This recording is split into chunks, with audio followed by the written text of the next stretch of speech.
Salam kenal untuk Bapak Ibu semuanya. Baik, di sini saya akan memperkenalkan diri terlebih dahulu sebelum melanjutkan presentasi saya dalam Edit Conference kali ini. Nama saya Rustiani, saya mengajar di SMA IT Ikro Kota Bengkulu. Baik, Bapak Ibu, izinkan saya untuk menyampaikan presentasi dari penelitian saya. Adapun judul dari penelitian saya adalah Investigasi Peningkatan Kemampuan Kelas 12 dalam menggunakan media pembelajaran berbasis IT pada pembelajaran daring di SMA IT Ikro. Baik, selanjutnya kita akan masuk pada latar belakang. Bapak Ibu tentu semuanya juga sudah mengetahui bahwa kita sedang mengalami satu bencana yaitu pandemi COVID-19. Pandemi COVID-19 ini memberikan dampak yang luar biasa pada seluruh aspek kehidupan manusia yang ada di dunia ini. Nah, termasuk juga dunia pendidikan. Dunia pendidikan mengalami dampak dari pandemi COVID-19 ini. Kalau Bapak Ibu mengamati dan juga mungkin Bapak Ibu sebagai tenaga pengajar tentu mengalami bahwa sistem pembelajaran mengalami perubahan yang sangat drastis. Yang semula dilakukan secara tatap muka langsung atau offline, namun seketika berubah harus dilaksanakan menjadi offline, online atau daring. Nah, tentu hal ini juga menjadi hal yang sangat luar biasa bagi guru ataupun siswa, di mana para guru harus mempersiapkan diri untuk menciptakan, mendesain pembelajaran berbasis daring. Dan tentu juga para guru harus mengupgrade diri agar mampu menggunakan media-media pembelajaran yang dapat digunakan secara daring, di mana tujuannya adalah agar tujuan pembelajaran tetap dapat tercapai. Sebagaimana juga dengan kebijakan pemerintah, Bapak Ibu, bahwa sekalipun dalam kondisi pandemi COVID-19, sebisa mungkin bahwa pembelajaran tidak terhenti total. Pembelajaran dapat terus dilakukan secara daring ataupun sinkronus ataupun asinkronus. Oleh karenanya, para guru berusaha dan berjuang agar dapat menggunakan berbagai media pembelajaran online untuk dapat terus melakukan proses pembelajaran. Nah, termasuk di sini adalah salah satunya adalah di SMA IT Kota Bengkulu, di mana semua guru berusaha untuk menggunakan berbagai media agar proses pembelajaran dapat terus berjalan. Oleh karena itu, Bapak Ibu, dalam kesempatan kali ini, penulis atau saya memiliki ketertarikan untuk melihat atau menginvestigasi bagaimana peningkatan kemampuan guru-guru di kelas 12 di SMA IT Kota Bengkulu dalam meningkatkan kemampuannya menggunakan media pembelajaran daring selama pandemi COVID-19 ini.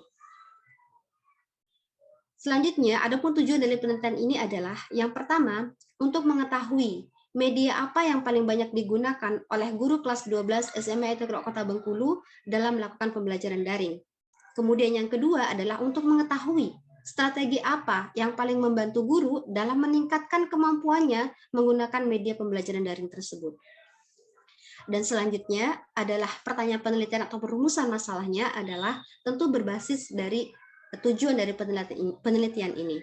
Yang pertama, media apa yang paling banyak digunakan oleh guru kelas 12 SMA Kota Bengkulu dalam melakukan pembelajaran daring.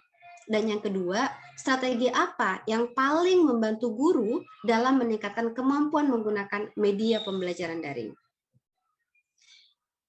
Adapun metode penelitian digunakan dalam penelitian ini adalah kualitatif deskriptif dan subjek penelitiannya adalah guru kelas 12 SMA IT Ikro Kota Bengkulu. Dan teknik pengumpulan data menggunakan kuesioner yang dibagikan melalui Google Form. Dan selanjutnya Bapak Ibu, kita akan melihat hasil dari penelitian ini berbasis dari kuesioner yang telah dibagikan. Dalam penelitian ini ada beberapa media yang ditawarkan ataupun disebutkan dalam kuesioner, media mana yang paling sering digunakan oleh guru-guru kelas 12. Ada YouTube, ada Padlet, ada Mentimeter, ada Kahoot, Quizizz, Google Classroom, kemudian WA Group, Google Meet, dan juga Zoom. Dan dari hasil survei, ternyata mayoritas dari guru-guru kelas 12 di SMA IT Ikro Kota Bengkulu itu menggunakan Zoom sebanyak 18,7%. Dan dilanjutkan dengan Google Classroom dan WA Group sebanyak 17,8%. Dan di situ juga terlihat bahwa YouTube juga lumayan banyak, Bapak Ibu, dari hasil penelitian ini ternyata ada 15% yang menggunakannya. Nah, dari sini dapat disimpulkan bahwa ternyata Zoom adalah media yang paling banyak digunakan oleh guru-guru di kelas 12 saat mengajar pembelajaran online. Selanjutnya, Bapak Ibu, diberikan lagi kuesioner kepada para guru ini.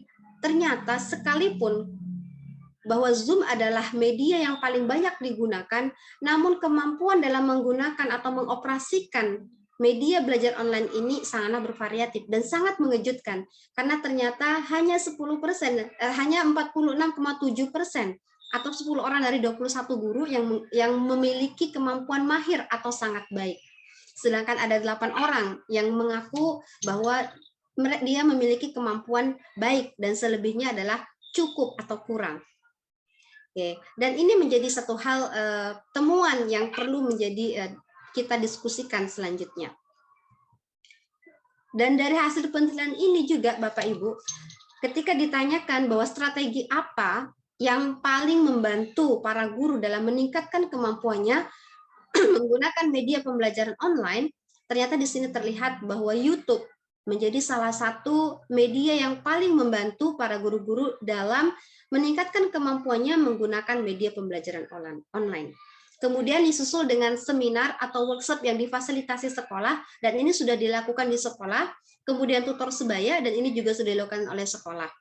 Hal ini terlihat bahwa ada 3 besar di sini, di mana bahwa strategi ini sangat membantu para guru dalam meningkatkan kemampuannya dan kapasitasnya dalam mengoperasikan media belajar online, yaitu YouTube, kemudian workshop yang difasilitasi sekolah, dan tutor sebaya.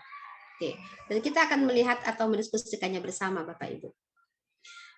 Bapak Ibu, terlihat bahwa dari hasil survei, Zoom digunakan sebagai media paling banyak digunakan oleh guru-guru di kelas 12. Namun setelah dilakukan lagi survei, ternyata kemampuan dalam menggunakannya dalam kategori sangat baik itu tidak mencapai 50%. Nah, ini suatu temuan bahwa mengapa hal ini bisa terjadi. Sementara guru-guru pernah mendapatkan tutorial tentang penggunaan Zoom ini. Nah, ternyata setelah kita amati dan kita melakukan analisis Bapak Ibu, hal ini terjadi karena yang pertama adalah sekolah belum menyiapkan SOP tentang penggunaan media Zoom ini. Dan tutorial yang diberikan adalah tutorial basic. Oke, artinya di sini juga kita perlu memberikan stimulus atau memberikan motivasi kepada guru agar mereka memiliki inisiatif untuk mengembangkan kemampuannya dalam menggunakan media pembelajaran online. Nah, karena di sini masih sangat terlihat bahwa penguasaan media pada tingkat mahir itu masih sangat sedikit. Hanya 46,7%, sementara Zoom adalah media pembelajaran yang paling banyak digunakan oleh para guru. Di satu sisi, selain bahwa selain dari sekolah harus memberikan motivasi ataupun rule yang jelas terkait tentang proses pembelajaran ini, maka guru-guru pun perlu dibangkitkan atau dibangunkan semangatnya ataupun kesadarannya agar mereka mampu untuk mengupgrade diri dalam menggunakan media Zoom ataupun media-media belajar online lainnya. Dan selanjutnya, Bapak Ibu, sebagai implikasinya adalah ada hal yang menarik di sini yang perlu kita cermati bersama sebagai stakeholder sekolah tentunya. Oke. Yang pertama adalah sebagai guru, tentu kita perlu terus meningkatkan kapasitas diri dan menyesuaikan dengan perkembangan zaman. Tidak bisa dipungkirin, bukan hanya karena dampak pandemi COVID ini saja bahwa seorang guru harus melek terhadap teknologi, tetapi karena memang kemajuan zaman. Dengan perkembangan zaman ini bahwa teknologi menjadi satu hal yang harus diselaraskan ataupun para guru harus mampu untuk menguasainya. Kemudian hal yang penting juga bagi para pemangku kebijakan di sekolah adalah sekolah perlu mendukung peningkatan kapasitas guru. Artinya ini sangat penting untuk terus disupport, untuk terus dilakukan. Yang pertama adalah penyediaan jaringan internet atau subsidi kuota. Kemudian yang kedua, menjadikan guru mahir sebagai tutor sebaya, karena berdasarkan dari survei tadi, ternyata tutor sebaya itu sangat membantu bagi guru-guru dalam melakukan ataupun meningkatkan kapasitasnya menguasai media pembelajaran online. Dan yang selanjutnya adalah memfasilitasi pelatihan di sekolah. Baik itu dari tutor sebaya yang menjadi fasilitatornya, atau juga bisa kita mengundang dari pihak eksternal untuk memberikan pelatihan terkait media-media pembelajaran terkini yang bisa digunakan oleh para guru di sekolah kita. Dan yang terakhir tentu yang tidak kalah pentingnya adalah membuat SOP penggunaan media belajar online.